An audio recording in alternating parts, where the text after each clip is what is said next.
আচ্ছা মহারাজ।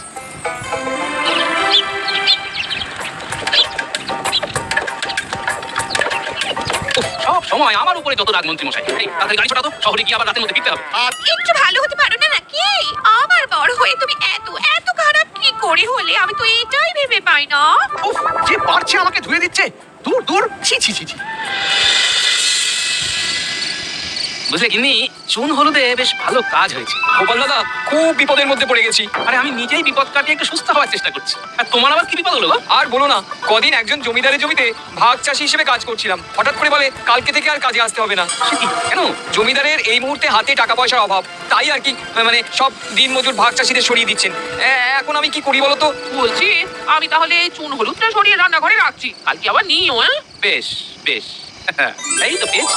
আচ্ছা তুমি এক কাজ করো, হ্যাঁ, কদিন পরেই তো দোল উৎসব, সবাই রং আবির কিনবে। তুমি ওই ফুলের পাপড়ি, হলুদ, গাছের পাতা এসব দিয়ে ভেষজ রং তৈরি করো। এটা তো বেশ ভালো বুদ্ধি দিয়েছো গোপাল দাদা, ধন্যবাদ, তুমি আমাকে বাঁচালে। শোনো, তুমি একবার বাচ্চাগুলোকে বলো কাল বিকেলে যেন আমার সাথে দেখা করে। হ্যাঁ আচ্ছা। কেন জেঠু, কেন? এ কি মহারাজ, কি হয়েছে আপনার জেঠুর? আমার কর্তব্য জেঠু গতকাল রাতে মারা গেছে। এই তো বড় দুঃখের কথা মহারাজ। তাহলে আপনার বাড়িতে দোল উৎসবের দিন পুজো হবে কি করে? সেটাই তো ভাবছি।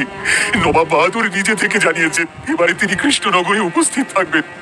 কত কত ভেবে রেখেছিলাম গ্রামবাসীদের নিমন্ত্রণ করব, সবাই দোল খেলার পরে রাজবাড়িতে খাওয়া দাওয়া করবে। মহারাজ, আমি বলছিলাম কি যে আমি তো অনেক পাপ করেছি, তাই ওই শুভ দিনে যদি পুজো পাঠ, খাওয়া দাওয়া সব আমার বাড়িতে আয়োজন করি, তাহলে আমার কিছুটা পাপ ধুয়ে যাবে। দাঁড়ান মন্ত্রী মশাই, আমি বাইরে গিয়ে দেখে আসি। কি দেখবে গোপাল? এই আজকে সূর্য পশ্চিমে উঠেছে কিনা। একদম বাজে কথা বলবে না। ঝগড়া বন্ধ করো, আমার মনে